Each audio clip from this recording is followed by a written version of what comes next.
Tara guys, samahan nyo ako. Magluluto ako ng mackerel casserole in vermicelli. Mega at miswa, yun lang yun.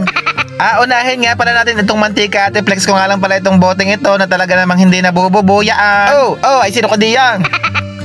Dahil nga wala pang sweldo ang mga kawani ng gobyerno ay munang mega ang ating pinagdiskitahan sa cabinet. Alam nyo ba guys, sa mga gulay na yan ay dito lang naman din yan ang galing sa aming garden. Abay, totoo nga pala na kapag may itinanim ay may aanihin. Ay sa susunod nga ay kwarta na ang itatanim ko. Ay pag gagaring wala pang sweldo o bonus ay lumayo-layo muna kayo ha. Huwag nyo mong alukin ng kung ano-ano diyan.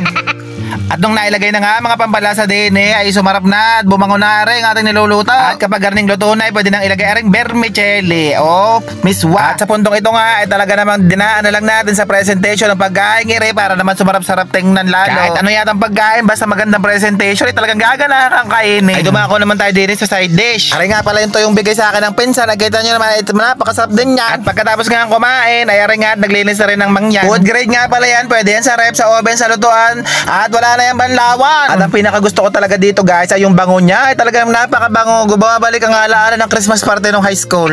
At alam nyo ba guys, ay mga pinagtabasan at pinagtalupan ng mga gulay. Nilalagay din natin yan sa ating mga tanim para ating fertilizer din yan. Ilalagay ko na lang guys sa comment section yung link ng bote at panglinis. Ay siya, dito na muna. Bye!